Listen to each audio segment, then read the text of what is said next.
우리 옆에 분들과 한번 이렇게 인사하겠습니다. 하나님이 우리를 사랑하십니다. 우리가 이제 시편 119편의 이 마지막 단락을 함께 다루고 있습니다.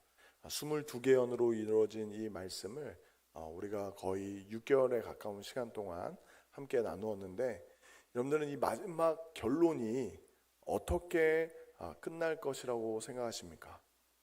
오늘 본문 마지막 절에 이렇게 기록합니다.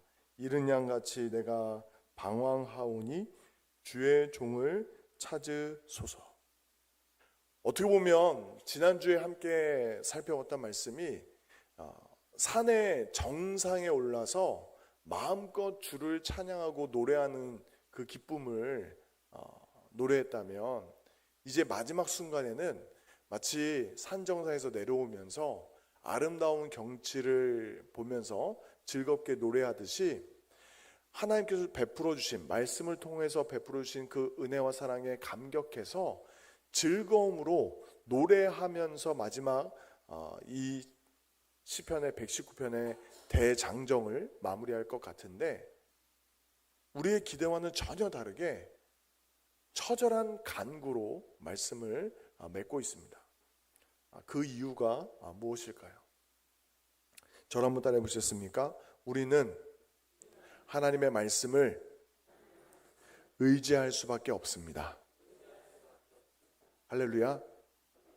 그 마지막 순간까지, 주님이 부르신 그날까지, 다시 오실 주님 앞에 서는 그날까지 우리는 한순간도 은혜 없이는 살 수 없고, 특별히 말씀의 은혜 없이는 우리가 한순간 한날도 견딜 수 없음을 오늘 본문이 정확하게 보여주고 있습니다.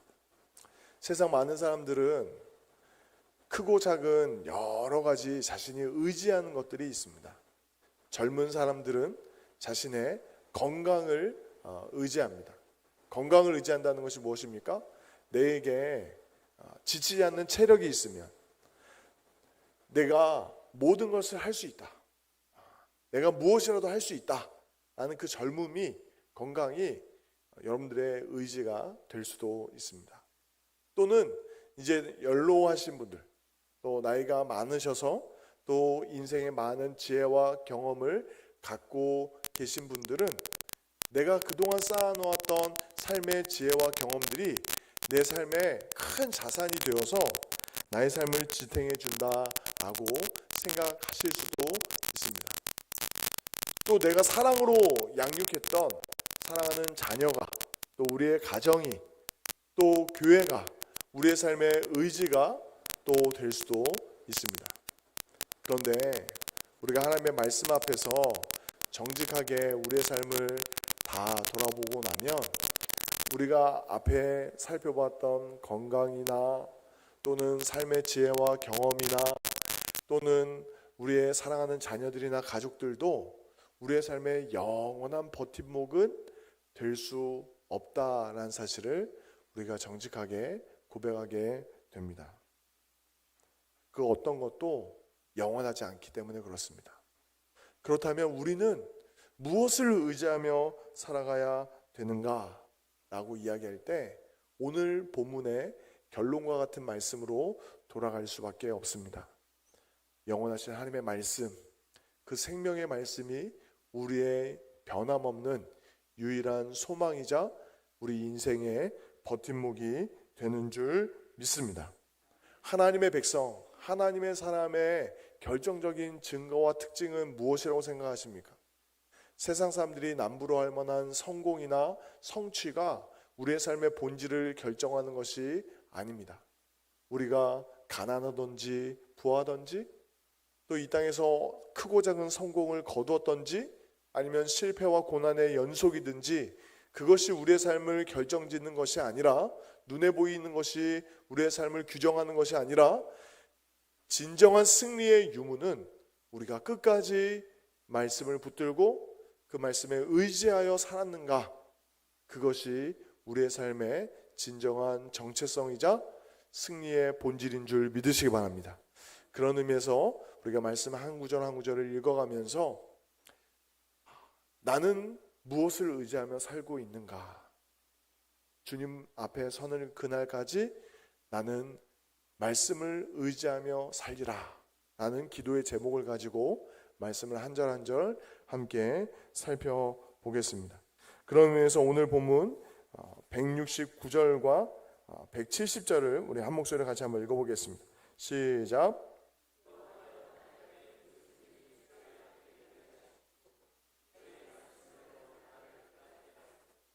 나의 간구가 주의 앞에 이르게 하시고 주의 말씀대로 나를 건지소서. 아멘. 우리가 이미 살펴본 대로 이 119편을 기록한 하나님의 사람은 말씀에 대한 깊은 체험과 이해를 가지고 있습니다. 우리가 피상적으로 말씀을 사모한다, 말씀을 사랑한다 라고 이야기하는 것으로는 부족할 정도로 하나님의 말씀에 대한 깊은 이해와 경험을 노래했습니다.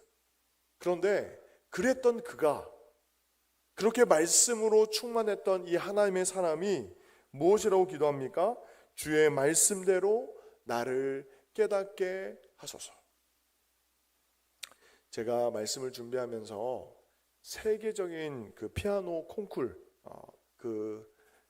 세계적인 대회에서 수상 경력이 있는 손여름이라는 피아니스트가 있습니다. 근데 그 분에게 어떤 예전에 있었던 방송 인터뷰 내용을 우연히 보게 되었는데, 그분의 소원이 무엇인지 아십니까?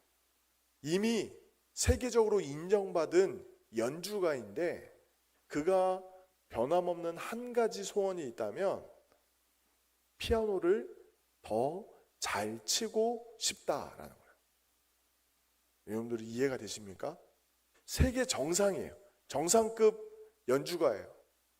세상 많은 사람들이 그의 연주를 보면 야, 어떻게 사람이 저렇게까지 피아노를 칠 수 있을까 싶을 정도로 피아노를 치고 있는데, 정작 그 본인은 어떤 마음의 소원을 가지고 있냐면 피아노를 더 잘 치고 싶다는 거예요. 심지어는 자신이 예전에 쳤던 피아노 그 연주의 영상을 잘 보지 않는다라는 거예요. 잘 보지 않는데요. 오히려 자기가 부족했던 부분들, 보완할 부분들을 보기 위해서는 봐도 자기가 스스로 연주한 것에 대한 만족을 누리지 못한다라고 이야기합니다. 그 이유가 무엇일까요? 자기가 피아노를 다른 사람들보다 더 노력해서 잘 치면 잘 칠수록 부족한 부분이 보이더라라는 거죠. 제 주변에는 오랜 기간 학문을 하면서 박사라는 그 학위를 갖고 있는 분들이 많이 계십니다. 근데 그분들의 일관된 공통점이 무엇인지 아십니까?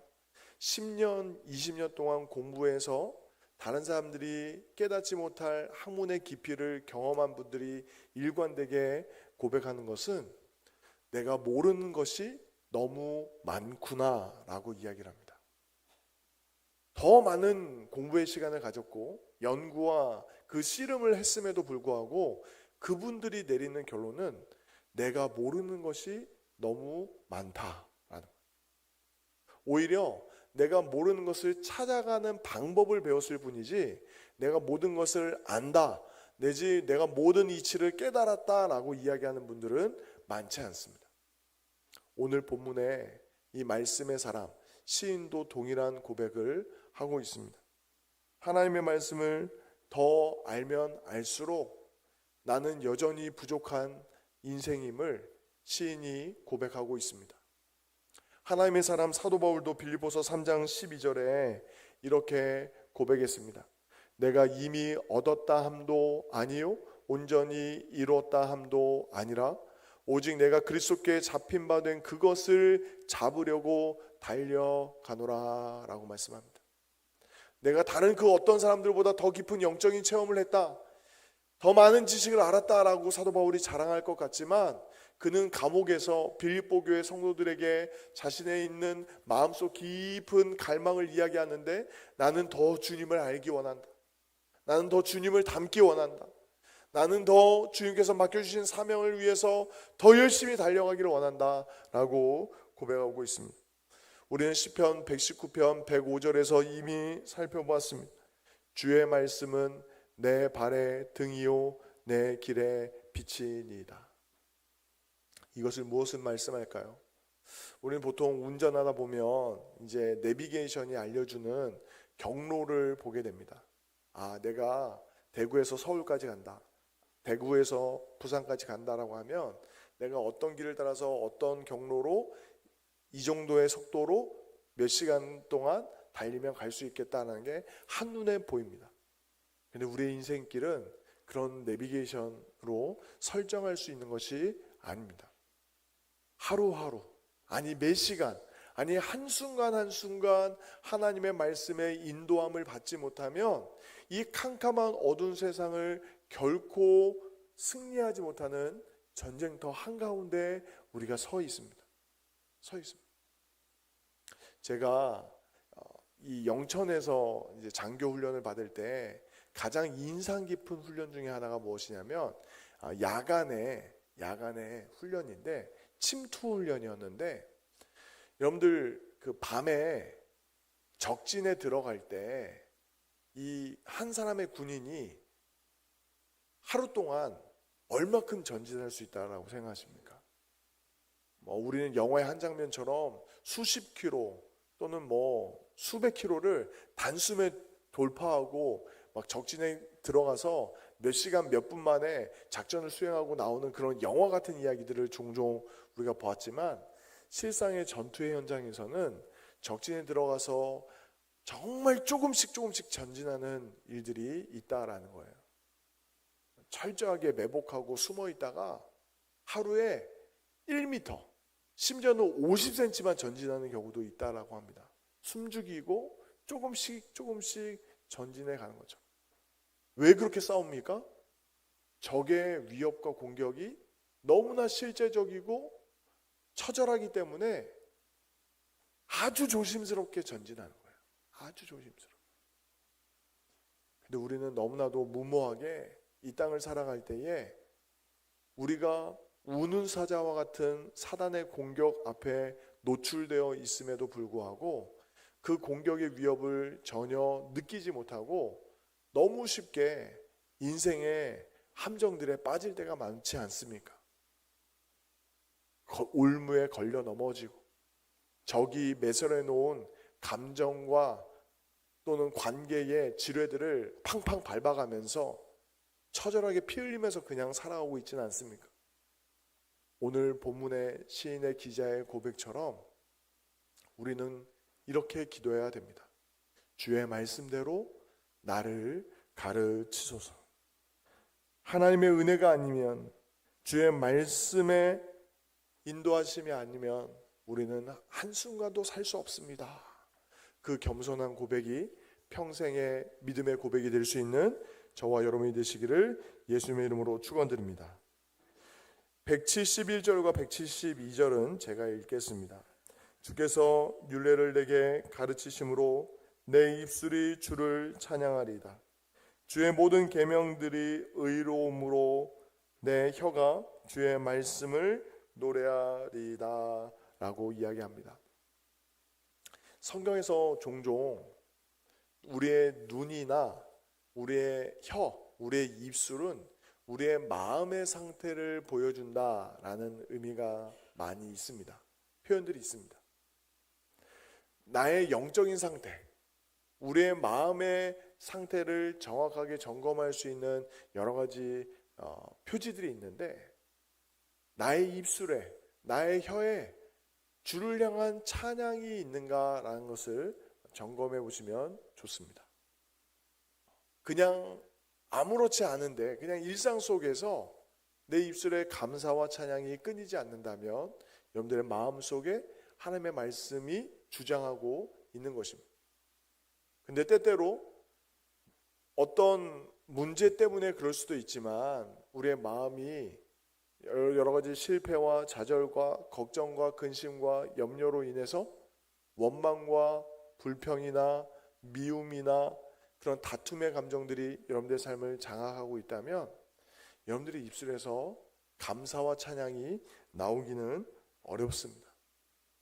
그런데 반면에 하나님의 말씀으로 인한 기쁨이, 주의 말씀대로 나를 가르치소서 기도했던 시인의 고백처럼 그 말씀에 의지하여서 그 말씀에 순종하였더니 하나님께서 광야 가운데 새 일을 행하시고, 또한 그 망망대해에서도 그 빛을 비추사 그 바닷길을 한 걸음 한 걸음 한자 한자 인도해 주신 것들을 경험한 하나님의 사람은, 하나님의 공동체는 주님을 찬양하게 되어 있다라는 거죠.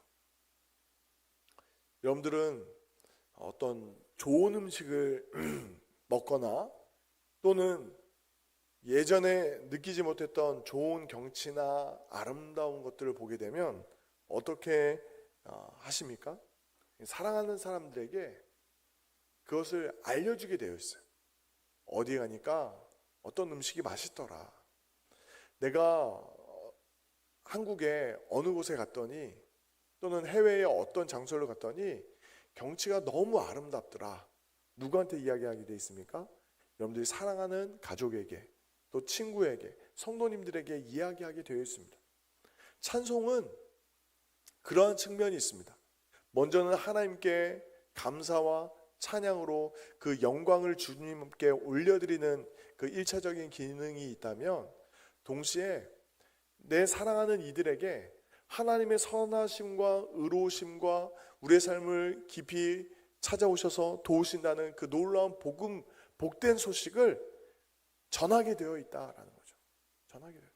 나만 알 수 없어서, 나만 누릴 수 없어서 그 은혜와 사랑을 우리가 증거하게 되어 있다라는 거죠.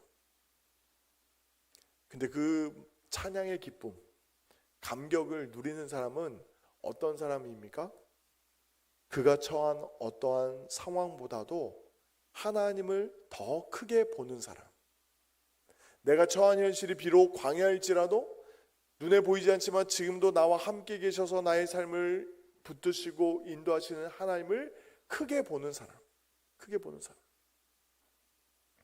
여러분들, 모세와 그 모세를 따르는 이스라엘 백성들과의 결정적 차이는 무엇이라고 생각하십니까?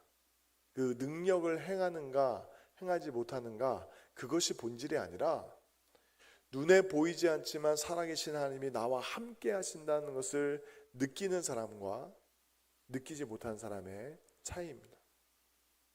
우리가 신앙생활을 수십 년 했는가 안 했는가보다 사실 더 중요한 것은 무엇이냐면, 지금 내가 주와 동행하고 있는가.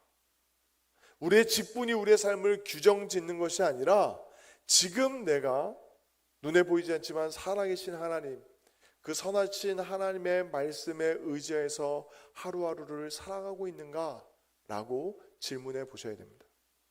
그 말씀에 따라 순종하며 살아갈 때 하나님이 우리에게 주신 큰 은혜 중에 하나는 우리의 입술에 찬양과 감사가 흘러가게 된다라는 거죠. 바라건대 사랑하는 송적교회 모든 성도님들이 하나님의 말씀에 붙들려서 그 말씀의 인도하심을 따라 살아갈 뿐만 아니라 그 입술의 삶 가운데, 그 입술의 고백 가운데 찬양이 늘 흘러넘칠 수 있는 은혜가 있으시기를 예수님의 이름으로 축원드립니다. 마지막으로 173절부터 176절까지의 말씀은 한 절씩 교독하겠습니다. 제가 먼저 읽겠습니다. 내가 주의 법도들을 택하여 싸우니 주의 손이 항상 나의 도움이 되게 하소서.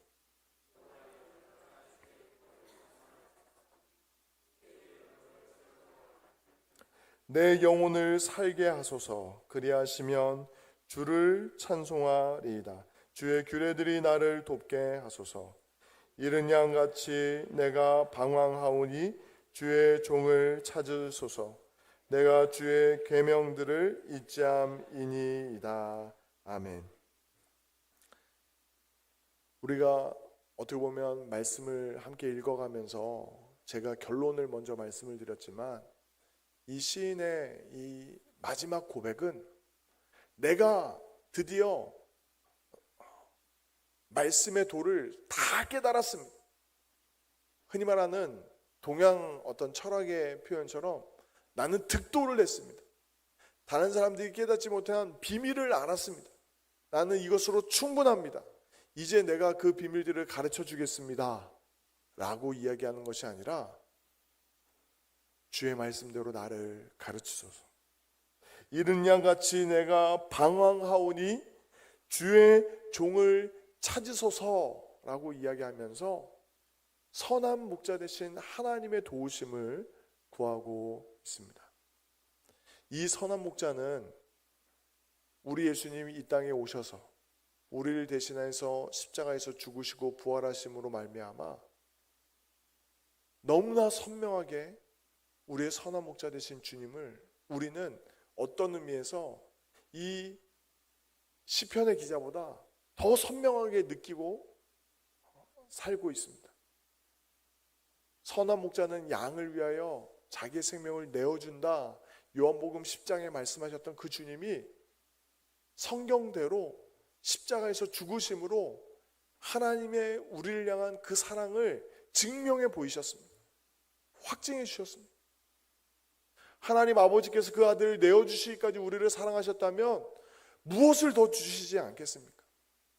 그 아들 예수 그리스도께서 자기의 생명을 다 내어주시기까지, 그 물과 피를 다 쏟을 때까지 우리를 사랑하셨다면 그 사랑 외에 더 어떤 증거가 필요하겠습니까?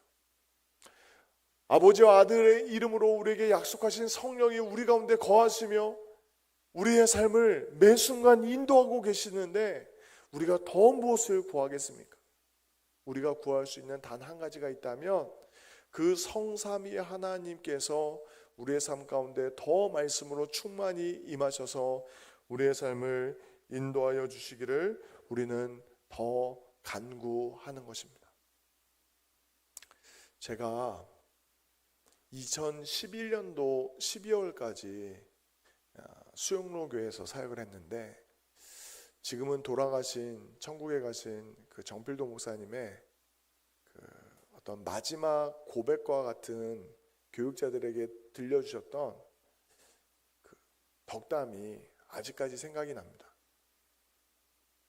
사람들이 생각할 때는 수도권 이남으로 가장 큰 교회를 이제 개척하고 성장시켰던 목사님이기에 마치 마지막 은퇴할 때는 내가 다 이루었다라고 이야기하실 수 있을 것 같은데 나는 원 없이 목회했고 원 없이 사역했다라고 이야기하실 것만 같은데 그때 후배 교육자들에게 하셨던 이야기는 하나님이 나를 지금 어떻게 보실까라고 지금도 늘 하나님 앞에 겸손하게 물으며 기도한다라고 이야기하시더라고요.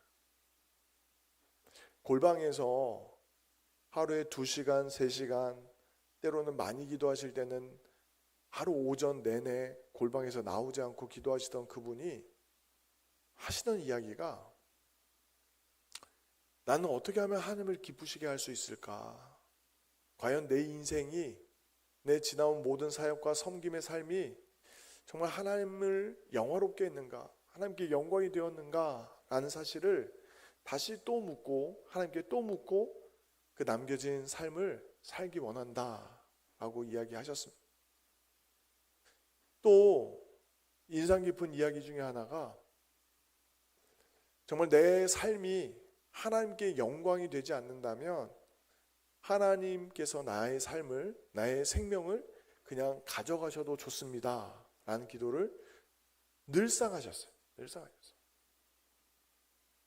언젠가도 제가 말씀을 드렸지만 그 코로나19 막바지에 그 감염이 되셔가지고 중환자실에서 사경을 헤매실 때 어떻게 하면 더 살려달라고 생명을 연장해달라고 기도하시기보다 내 삶이 하나님의 영광이 되기를 원하고 정말 이 삶의 순간이 끝나는 그날까지 주의 영광을 위해서 살기 원하는데 하나님의 뜻이면 살려주시고 아니면 데려가시라고 천국에 불러달라고 끝까지 기도하시다가 그렇게 병상에서 부르심을 받으셨어요. 앞서 설명드렸던 그 세계 정상급 연주가나 또 평생을 전심전력으로 목회했던 분들이나 또 오늘 시인의 그 솔직한 고백 속에서 여러분들은 무엇을 느끼십니까? 우리가 하나님의 말씀에 더 깊은 은혜에 들어가야 될 필요가 있는 줄 믿으시기 바랍니다. 반면에 우리의 삶은 참 정직하게 점검해 보면 적당히 사는 걸 좋아해요. 이 정도면 충분해. 내가 이 정도로 기도하면, 내가 이 정도로 말씀을 사모하고 가까이 하면, 내가 이 정도로 가정과 교회에 헌신하면 나는 누구에게도 부끄럽지 않을 만큼 최선을 다했어 라고 이야기하실 수도 있겠지만, 우리가 하나님의 말씀을 더 가까이 하고 그 살아계신 주님을 사랑하면 사랑할수록 우리의 삶 가운데 터져나오는 고백은 내 구주 예수를 더욱 사랑.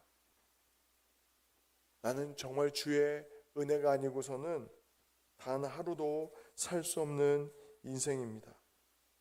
정말 주의 은혜가 아니고서는 우리는 흔들릴 수밖에 없고 넘어질 수밖에 없고 쓰러질 수밖에 없는 정말 갈대와 같은 인생입니다. 한 줌 흙에 불과합니다. 주여 나의 인생을 붙들어 주옵소서. 주의 말씀대로 나를 가르치소서. 이른 양같이 방황하오니 주여 나를 찾으소서 기도할 수밖에 없습니다. 그 시인의 고백이 평생의 고백이 되며 정말 주님을 향한 늘 겸손한 기도의 삶, 말씀의 삶, 정말 말씀에 붙들린 삶, 말씀을 전적으로 의지하는 삶이 되시기를 예수님의 이름으로